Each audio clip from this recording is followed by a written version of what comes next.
this video, we'd like to present some tips and tricks to help you get the very best from your Shining intraoral scanner. During the presentation, I'll be using our Shining Aoral Scan 3 intraoral scanner, but of course the same techniques apply to the wireless version and also to the Elite intraoral scanner with photogrammetry. It's really important to keep your scanner calibrated, and we do this routinely at least once a month. So once we open the software and we've got a scanner calibrated, you'll notice up here in the top right hand side at the calibration target, the software is telling us that it's 34 days since we last did a calibration. Ideally, we're calibrating at least once a month. It's a good thing to build it into your routines and calibrate once every 2 weeks. You can't calibrate too much, but definitely try and capture the complete calibration within 28 days. So in order to initiate the calibration process, we click on the calibration target and the software gives us an instruction on how to proceed with the calibration. Within our scanner case, we've got our calibration object. We've also got a USB cable. So the first thing we'll do is we'll connect the USB cable to our laptop.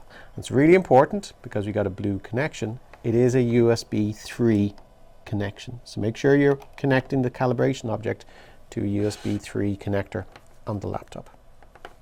The next step is to connect that then the other end of the cable through to the calibration device. So we get a little light on the calibration device indicating that it's active and it's connected. We're going to remove the rubber cover from this end, and then we remove any protective tip or scanning tip from the scanner.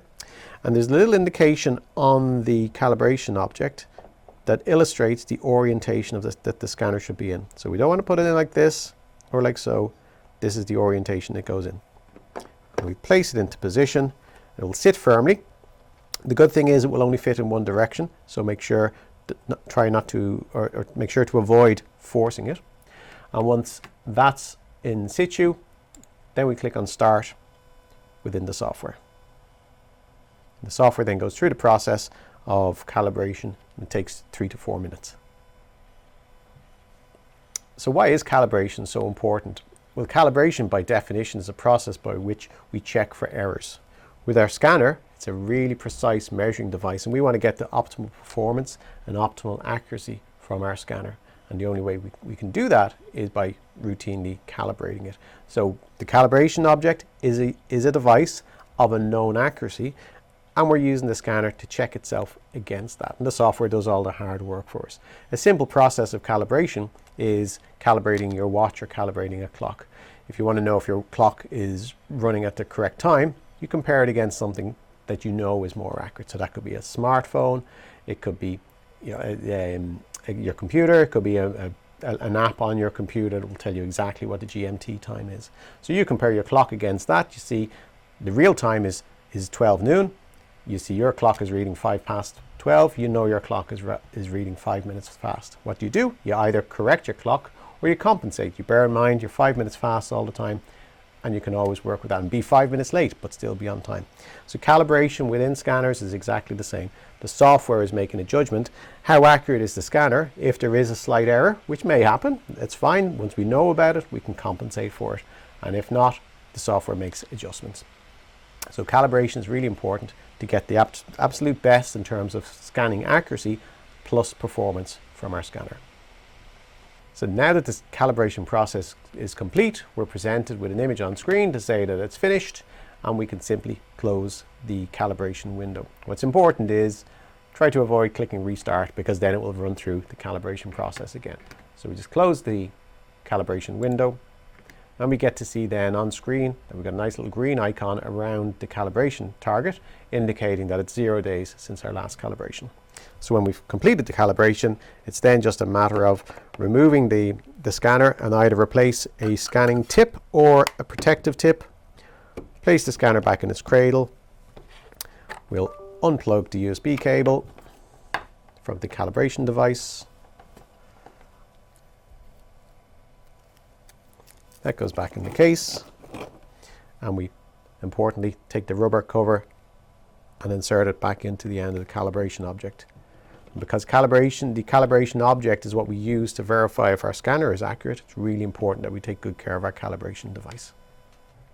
Your scanner is provided with a cradle, and it's not just a holder. There is a kind of a magnetic connection between the scanner itself and the cradle, and that gives some instruction through to the software. It's really important we understand that. So the first thing is that when the scanner is sitting in the cradle, we'll notice an indication on screen, a little Z indication, and that's indicating that the scanner is, let's say, asleep. So the activity going on within the scanner is reduced. So it's effectively off, it's on, it's ready to go, but it's off. The reason I'm saying that is that if we keep the scanner out on the countertop, maybe on the chair side, the table alongside the chair, the scanner is on. The camera is on. There's a lot more power running through the scanner, and there's a greater risk of it overheating. So definitely when you're using the scanner, when you're not using the scanner, should I say, make sure that it's placed in the cradle, because we're effectively putting it to sleep, and we can pick it up and then we can start scanning straight away. There is a functionality within the software that will detect when you pick the scanner up. It says, hey, you're picking the scanner up, you're ready to start scanning, and the scanner will go into scan mode. We normally turn that off so that in order to start scanning, we need to push the button. So sometimes we don't like it that we pick the scanner up and it's starting to capture data already. No, we have that disabled, and we like to just turn the scanner on and turn it off by activating the button here.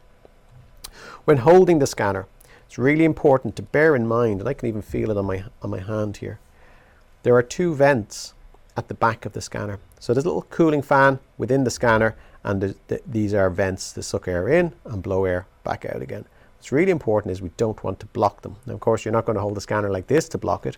However, what we have seen people do from time to time is hold the scanner like this or like this, and the risk there is you're blocking those vents. And if you're blocking the vents, there's a greater risk then that the scanner will overheat.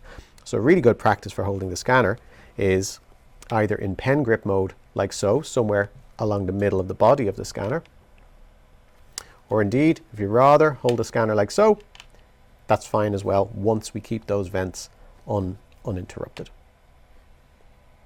And when we're done, we put the scanner back in the cradle and the scanner goes back into sleep mode. In preparation for scanning, it's really important that we put the tip on correctly. So right now we've got the protective cover in place. We have a little orange light on the scanner itself.